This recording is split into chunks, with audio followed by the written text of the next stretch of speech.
Hello everyone, my name is Nabila Faizah Zahra with student ID 240000X0 from Class A1 2024.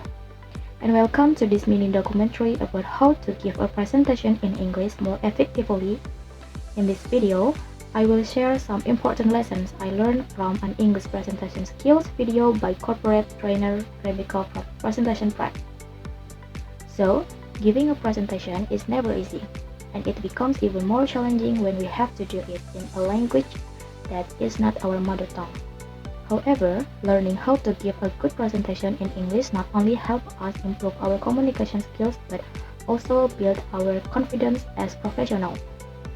So, today, let's talk about some of the strategy and tips that can help us deliver a more successful presentation in English. The first important point is to use simple and clear language. Often when people are insecure about their English, maybe they try to use complicated words to sound more professional. But actually, this can create the opposite effect. If you're not sure about the meaning or correct use of certain words, it can confuse both you and your audience. So, simple and clear communication is always better and more powerful. If using simple language makes it easier for our audience to comprehend us, so we should not be scared to do. The second important piece of advice is to speak slowly when we present in English, especially if we have an accent. It's harder for people to catch everything we say. Many of us think we are already speaking slowly, but in fact, we need to slow down even more. Speaking at a slower pace helps our audience follow our idea and shows that we are in control of our presentation. It's a simple trick, but it makes a significant impact on how well we are understood.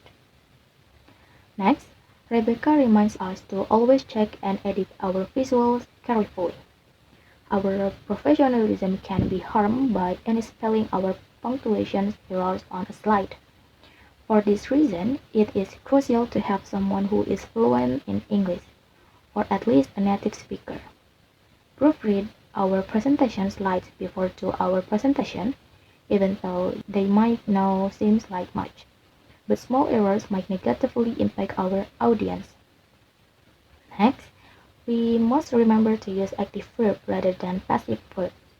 For example, instead of saying 5,000 apartments were rented by ABC Housing last month, it sounds much clearer and more direct to say ABC Housing rented 5,000 apartments last month.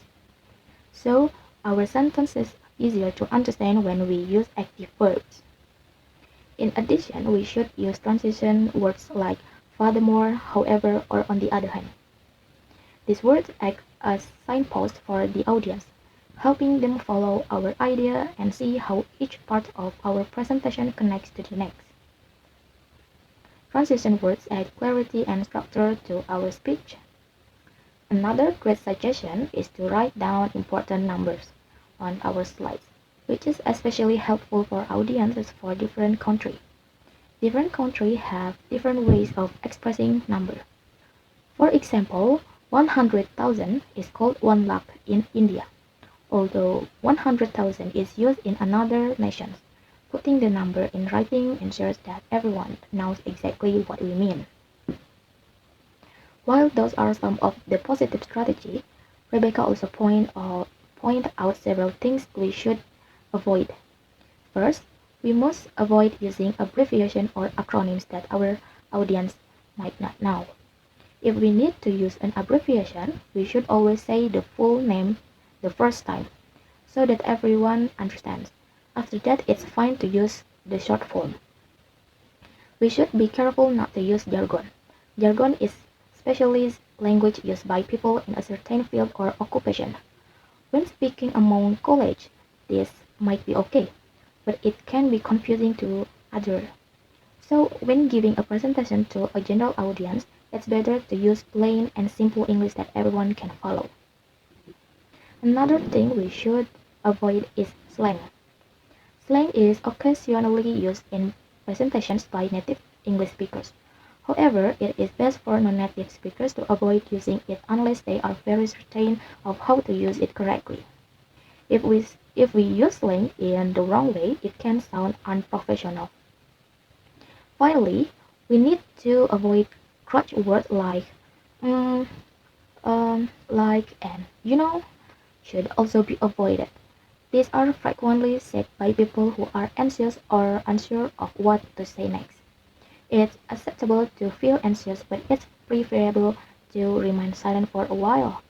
A brief pause allows us to reflect and makes us appear more certain. Besides these tips, Rebecca advises that if at all possible, if we collaborate with a coach or trainer, a trainer can help us identify our strengths and area for improvement. It's also beneficial to understand how to confidently respond to inquiries and how to use body language appropriately. These minor details give us a more polished appearance. In short, it can be difficult to present in English, but if we follow these fundamental rules, we will get better. Practice speak clearly and slowly. Go over our slides, use active verb, avoid slang and difficult terminology, and so on. The most important element is preparation. The more we practice, the better our presentation will be. Thank you for watching this video. I hope these tips help us all in giving better presentation in English. And see you in the next project. Bye bye.